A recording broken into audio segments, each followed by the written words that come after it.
Belgique, dossier Journée internationale de la femme. Danemark, bras de fer entre la Turquie et les Pays-Bas. Le Premier ministre danois a proposé à son homologue turc de reporter son voyage prévu le 20 mars au Danemark.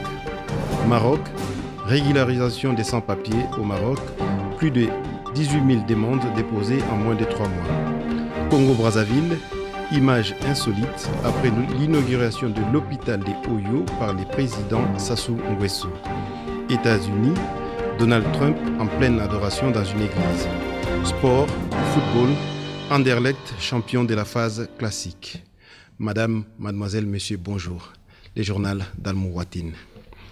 Le 8 mars, journée célébrée partout dans le monde en mémoire de toutes les personnes qui se sont battues contre les inégalités.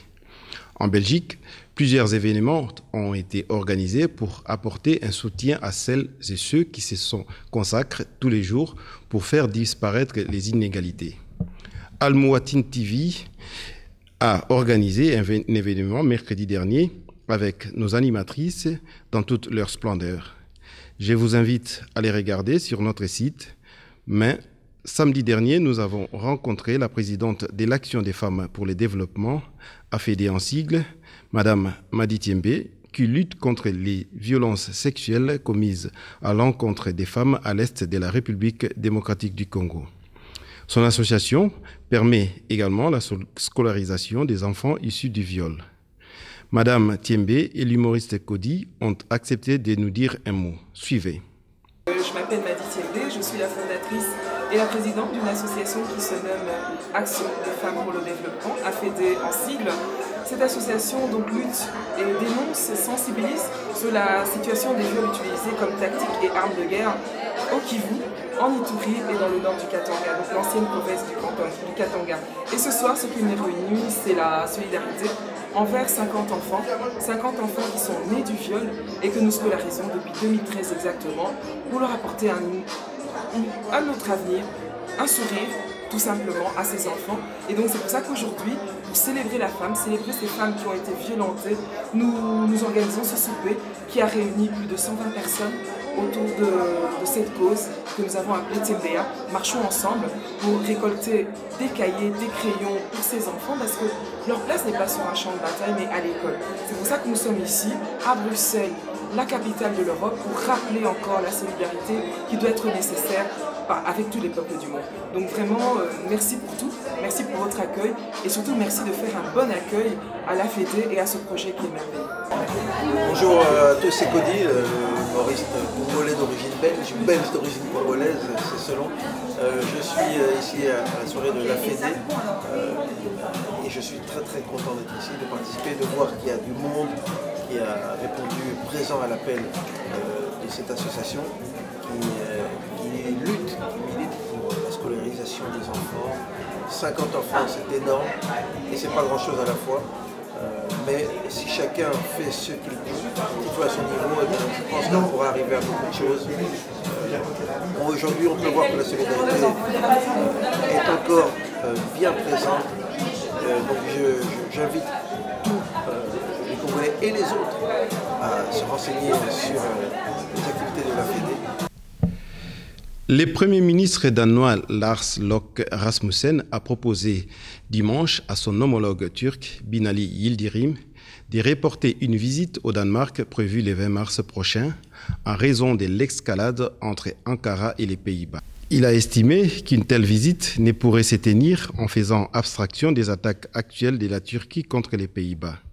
Selon lui, une visite du Premier ministre turc pourrait être perçue comme la manifestation d'une vision plus complaisante du Danemark quant à l'évolution politique en Turquie. À noter que le Danemark voit avec une vive préoccupation l'évolution de la Turquie, où les principes démocratiques sont sous forte pression. À international encore, nous nous rendons au Maroc. Pour accompagner sa politique africaine, le Maroc a initié mi-décembre une deuxième opération d'intégration des migrants en situation irrégulière. Lancée en 2013, une première opération du même genre avait abouti à la régularisation des 25 000 personnes, en grande partie originaires de l'Afrique subsaharienne.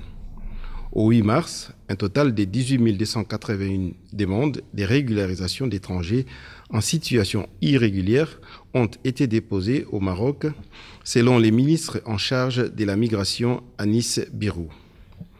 Volonté royale, la régularisation des sans-papiers vise à répondre à un nouveau contexte migratoire au Maroc, les pays étant progressivement devenus une terre d'accueil, même si de nombreux migrants gardent l'espoir de rejoindre l'Europe en traversant les détroits de Gibraltar ou en pénétrant dans les enclaves espagnoles de Ceuta et Melilla. À noter que les autorités marocaines mettent régulièrement en avant leur politique migratoire, en particulier à l'attention des pays africains, alors que le gouvernement est engagé dans une vaste offensive diplomatique sur le continent après avoir réintégré l'Union africaine. Quelques images insolites nous viennent du Congo-Brazzaville. En effet, vendredi dernier, le président Denis Sassou Nguesso, chef de l'État du Congo-Brazzaville, a procédé à l'inauguration d'un centre hospitalier dans la ville de Oyo. Situé à quelques 400 km de Brazzaville, à la fin de la cérémonie, un public l'attendait à la sortie de l'hôpital. Il n'a pas hésité à leur distribuer quelques billets de banque, ce qui a fait le bonheur de ses concitoyens venus l'acclamer. D'autres images insolites du président américain Donald Trump, cette fois-ci en pleine adoration dans une église chrétienne, sans commentaire.